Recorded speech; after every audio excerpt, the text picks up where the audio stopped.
প্রতিপক্ষের হাড় কাঁপানো একাদশ সাজাতে যাচ্ছে ব্রাজিল কোচ কার্লো আনচেলত্তি। দর্শক, ব্রাজিল কি পারবে ইকুয়েডরের বিপক্ষে জিততে? এই ম্যাচের প্রেডিকশন আমাদের কমেন্ট করে জানিয়ে দিন। 2026 বিশ্বকাপ বাছাই পর্বে আবারও মাঠ কাঁপাতে নামছে সেলেসাওরা। বিশ্বকাপ বাছাই পর্বে এবার সম্পূর্ণ নতুন আঙ্গিকে মাঠে নামতে যাচ্ছে ব্রাজিল। নতুন কোচ কার্লো আনচেলত্তির অধীনে নতুন অধ্যায় শুরু করতে যাচ্ছে সেলেসাও ফুটবল দল। আগামী 6 জুন বিশ্বকাপ বাছাই পর্বের ম্যাচে ইকুয়েডরের মুখোমুখি হবে ব্রাজিল বনাম ইকুয়েডরের মধ্যকার ম্যাচটি শুরু হবে বাংলাদেশ সময় সকাল 5টায়। এদিকে এই ম্যাচের জন্য রণকৌশল সাজাতে শুরু করেছে ব্রাজিল কোচ কার্লো আনচেলত্তি গঠন করেছেন ব্রাজিলের ভয়ঙ্কর এক একাদশ, যা টক্কর দিবে বিশ্বের যে কোনো প্রতিপক্ষকে। যেখানে আক্রমণ ভাগে ফিরবেন অ্যান্টনির মতো তারকা। যদিও ইকুয়েডরের বিপক্ষে রাফিনহাকে পাচ্ছে না আনচেলত্তি। কার্ড জটিলতার কারণে ইকুয়েডরের ম্যাচে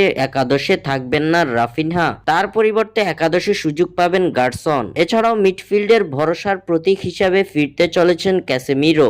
ডিফেন্সে দানিলো মার্কিনিয়োসদের মতো অভিজ্ঞদের সঙ্গে থাকবেন আগুস্তো ও ভ্যান্ডারসনরা। গোলবারের প্রহরী হিসেবে আনচেলত্তির ভরসা এলিসন বেকার। এক নজরে ইকুয়েডরের বিপক্ষে ব্রাজিলের সম্ভাব্য একাদশ: Alisson Becker, Vanderson, Marquinhos, Danilo, Carlos Augusto, Bruno Guimaraes, Casemiro, Antony, Gerson, Vinicius Junior ও ম্যাথিউস কুনহা।